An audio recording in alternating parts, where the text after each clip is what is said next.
socodka waxaa laga helaa faa'iidooyin caafimaad oo badan da' kasta iyo heerka caafimaad ee jirka.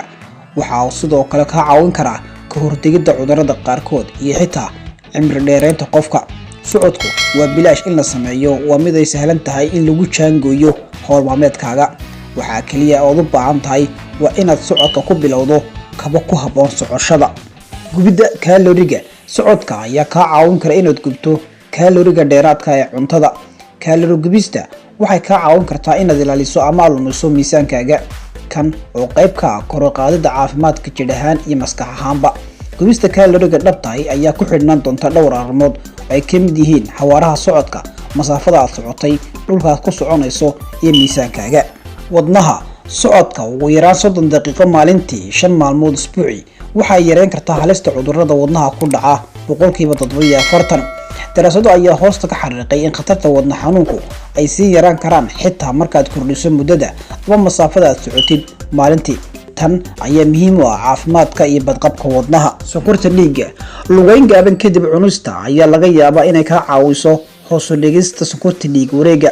Baaritaano ayaa lagu ogaaday socodka 15 daqiiqo oo lug ah 3 jeer maalintii sida quraacda, qadada iyo cashada kadib ay wanaajisay heerarka sonkorta dhiigga in ka badan 45 daqiiqo socodka maalintii. Isgoysyada socodka ayaa ka caawin kara ilaalinta ama badqabka kala goysyada ama isgoysyada oo ay ku jiraan jilbaha iyo miskaha.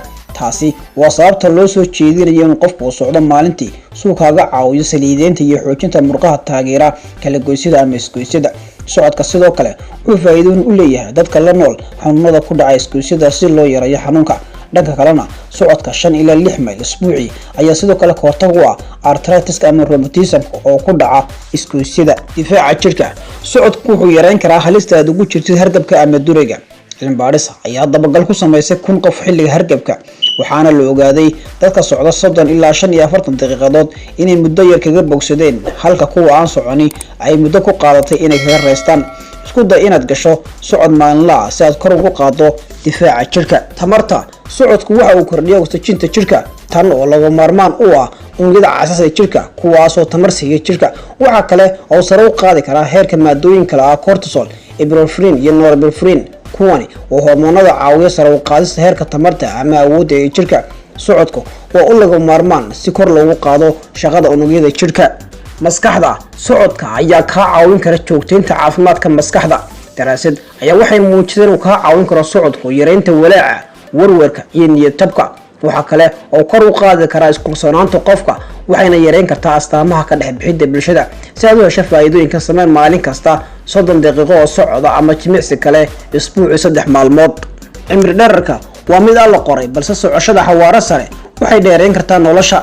Baarayaasha daraasadan waxay ogaadeen in socodka xawaare sare marka la barbar dhigo xawaaraha gaabiska uu sababi karo in 20% ay yaraato halista geerida ama dhimashada qofku.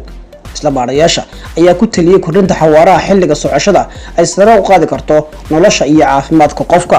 Awoodda lugaha socodku wuxuu xoojin karaa murqaha lugaha si loo dhiso awood dheeri ah. Ku soco aagga buuraha leh ama mashiinka lagu jimicsado ama raadso jidad jaran leh oo kala sarreeya. Sidoo kale kaxaynta ama wadida baaskiilka ama orodka iyana kor ayay u qaadi karaan awoodda murqaha lugaha. Fikir hal abuur leh socodka ayaa laga yaabaa inuu ka caawiyo nadiifinta madaxaaga, waxaana ka caawinaysaa inaad u fikirto si hal abuur leh.